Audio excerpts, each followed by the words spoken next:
Jadi ada satu keluarga yang terkenal kaya banget. Tinggalnya tuh di Bandung. Nah, saking kayanya keluarga ini, dalam satu komplek perumahan, rumahnya mereka tuh sampai ada 10 di sana. Buset. Wow. Keluarga ini kita sebut aja keluarganya Pak Bayu. Pak Bayu udah tinggal di perumahan itu tuh dari tahun 88, pas baru menikah sama istrinya, Budia.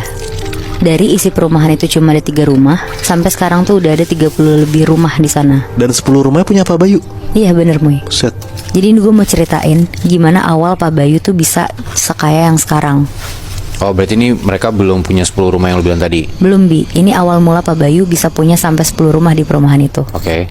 Pak Bayu tuh kerjanya di pertambangan di Kalimantan. Jadi untuk dia pulang ke rumah juga hitungannya tuh jarang. Budia pun tuh udah biasa ditinggal kerja sama Pak Bayu. Karena kalau kerja di pertambangan itu kan emang pulangnya beberapa bulan sekali. Dan pas banget setelah 2 tahun menikah, mereka tuh dikasih anak pertama. Jadi Budia juga gak ngerasa terlalu kesepian kalau ditinggal sama Pak Bayu. Setelah anaknya lahir, Budia tuh sering banget ngeluh ke Pak Bayu karena benar-benar gak kuat ngurusin anaknya sendirian. Ditambah setahun kemudian Budia tuh hamil anak kedua. Jadi Budia nyuruh Pak Bayu buat cari kerjaan lain biar bisa bantu Budia ngurus anak-anaknya. Pokoknya sempetlah kejadian cekcok di rumah tangganya mereka.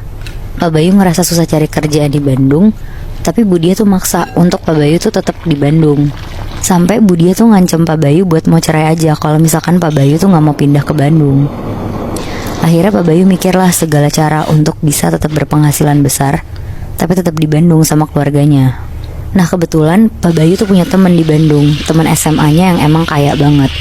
Jadi Pak Bayu dari Kalimantan nyoba ngehubungin temannya ini, namanya Pak Iwan. Dia nelfon buat minta kerjaan di Bandung. Pak Bayu bahkan bilang mau kerja jadi apa aja, saking dia tuh desperate banget. Tapi kata Pak Iwan nanti tuh bakal dikabarin lagi ke Pak Bayu. Seminggu kemudian, karena Pak Bayu juga kasihan sama istrinya, Pak Bayu resign lah dari Kalimantan. Dan dia mutusin buat pindah ke Bandung, sambil nyari-nyari kerja yang bisa ngebantu hidup mereka sekeluarga lah di sana. Tapi emang mungkin masih rezeki keluarganya Pak Bayu. Di hari dia pindah ke Bandung, dia tuh langsung ditelepon sama Pak Iwan. Pak Iwan ngasih penawaran menarik dengan penghasilan besar ke Pak Bayu. Dengar itu di telepon, Pak Bayu tuh tertarik banget dong. Langsunglah mereka ketemu besokannya di rumahnya Pak Iwan, yang gak begitu jauh juga lah sama rumah Pak Bayu. Dan setelah mereka ngobrol panjang lebar, jadi ternyata Bi, Pak Bayu tuh ditawarin untuk ikutan pesugihan tutup garwo. Nah pesugihan tutup garwo itu tuh pesugihan yang harus ngerelain anggota keluarganya buat dijadiin tumbal. Bangsat, kayak gini lagi nih. Nah tapi ngedenger itu tuh Pak Bayu gak mau Muy. Bahkan Pak Iwan juga nawarin kalau misalkan Pak Bayu gak mau pesugihan tutup garwo, bisa coba pesugihan tukar janin. Karena Pak Iwan tuh tahu Budia tuh lagi hamil anak kedua, dan pas banget belum lebih dari 7 bulan umur kandungannya. Jadi Pak Iwan pun juga kaya karena dia ikut pesugihan gitu. Bener Muy. Pesugihan yang kedua ini apa tadi namanya? Tukar janin Bi. Tetap numbalin keluarga dong? Bener, tapi ternyata tuh beda Bi. Yang mana itu janin yang ini belum? Janin yang belum kelihatan nih wujudnya. Tetap bangsat sih. Terus. Pokoknya Pak Iwan di situ tuh bener-bener ngasih tawaran menarik ke Pak Bayu, sekalian ngehasut tipis-tipis juga. Dia bilang kayak, "Bay, lo lihat kan sekarang hidup gue gimana? Gue udah beberapa kali pakai yang tuker janin. Istri gue pun tahu, makanya dia sempat sering hamil waktu itu. Kan gak berasa juga, Bay. Kita juga belum lihat anak kita yang di kandungan." Anjing, keren banget. Keren banget nih orang.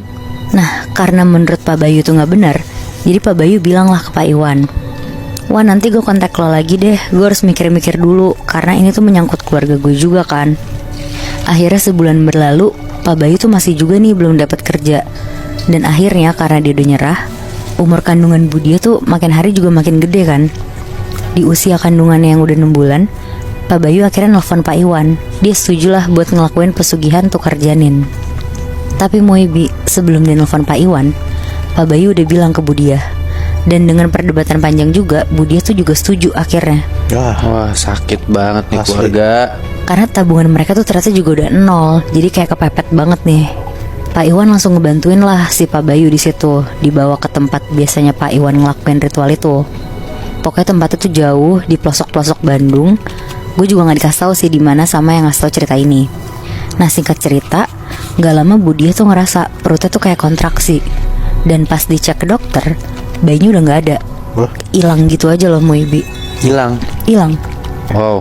Pak Bayu langsung buru-buru lah nelfon Pak Iwan. Dan gak lama dari keguguran Budiah, Pak Bayu tuh bener-bener kayak dapet rezeki nomplok. Mereka gak kesusahan sama sekali. Bahkan mereka sampai beli tanah dan bangun rumah di perumahan mereka. Buset. Semenjak ngelakuin ritual itu tuh Budiah jadi lumayan sering hamil dan numbalin janinnya untuk pesugihan tukar janin itu. Sorry Nat, si Budia sama Pak Boy ini punya anak belum sih?